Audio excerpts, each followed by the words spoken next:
Acara ini dipersembahkan oleh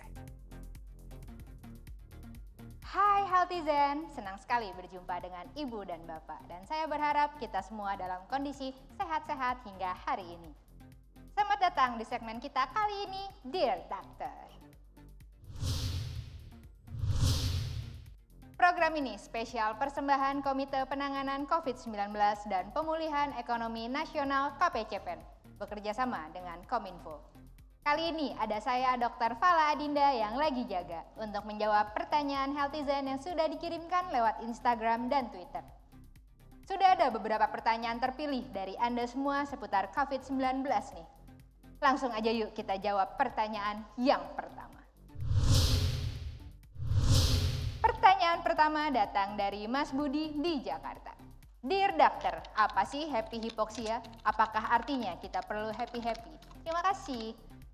Dear Mas Budi, happy hypoxia merupakan kondisi klinis di mana pasien COVID-19 mengalami penurunan saturasi oksigen, tetapi pasien tersebut tidak mengalami gejala apa-apa.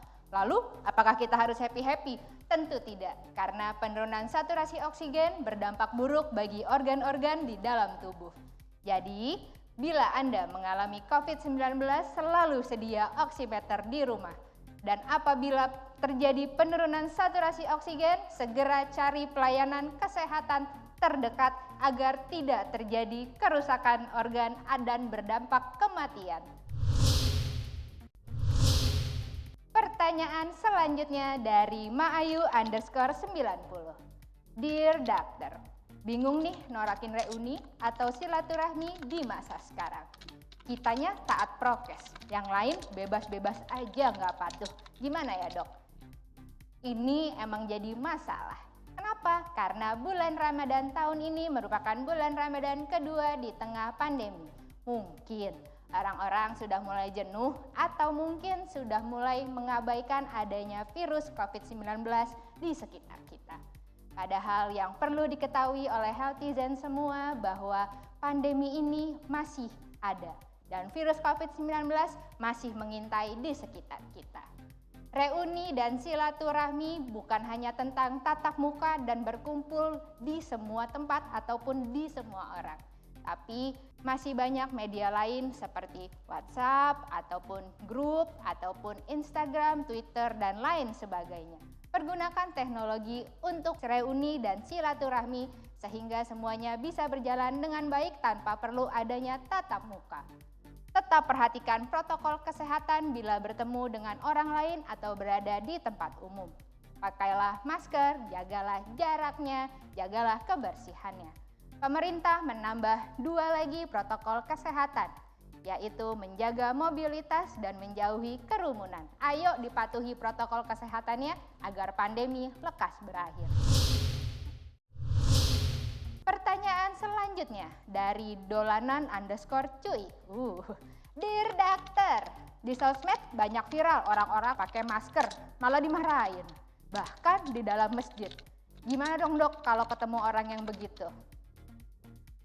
Ini menjadi pertanyaan yang sulit ya kadang-kadang, karena kalau misalnya kita lawan nanti jadi ribut. Tapi kalau nggak kita lawan, kitanya makan hati sendiri. Tapi untuk yang seperti ini, kita harus terus berdiri pada kebenaran. Terus tegakkan protokol kesehatan, dipakai maskernya, dijaga jaraknya, dijaga kebersihannya. Jadi teruslah pakai maskernya walaupun orang-orang lain udah mulai gerah ngelihat kita yang pakai masker. Karena masker itu melindungi kita dan melindungi orang lain. Masker merupakan cara kita agar kita tidak menulari COVID-19, tidak membuat sakit orang lain. Dan masker adalah cara kita untuk melindungi diri sendiri agar kita tidak tertular COVID-19. Masker di tengah pandemi ini sangat penting fungsinya. Jadi jangan dilepas bila dalam kondisi yang tidak aman. Dalam kondisi di tempat umum, banyak orang, apalagi ketika sedang berada di samping orang-orang yang tidak bermasker. Aduh, saya sih nggak berani, jadi jangan coba-coba untuk lepas masker ya. Di tempat umum, apalagi sampingnya orang-orang yang nggak mau pakai masker. Aduh, takut. Pertanyaan keempat. Nah, kalau yang ini datang dari kamehameha.29. Spesial nih, sampai kirim voice note ke Instagram saya. Yuk kita dengerin dulu.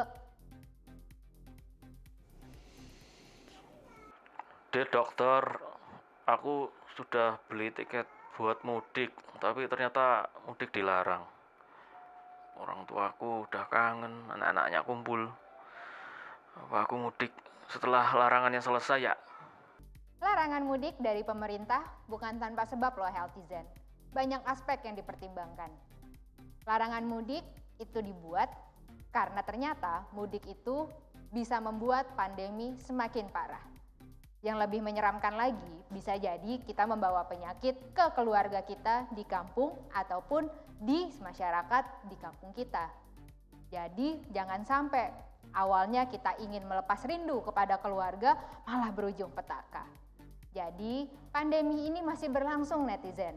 Kalau misalnya kita ingin kembali kepada kehidupan yang normal seperti 3 tahun lalu, kita harus taat kepada apa yang pemerintah sarankan. Ditahan dulu mudiknya, pergunakan teknologi. Ayo kita video call, kita pergunakan semua jalur teknologi yang ada agar kita bisa melepas rindu. Hingga suatu hari kita bisa kembali berkumpul kepada keluarga. Dengan normal, kita bisa mencium kembali mereka seperti dulu lagi. Ketika pandemi sudah bisa teratasi dengan baik. Wah, nggak kerasa waktu kita udah habis Healthyzen. Semoga sudah cukup menjawab ya. Saya tunggu pertanyaan, keluhan, atau mungkin kebingungan dari Healthyzen yang lainnya. Dan sampai jumpa lagi di Dear Dokter selanjutnya. Saya Dr. Fala Adinda pamit. We share because we care.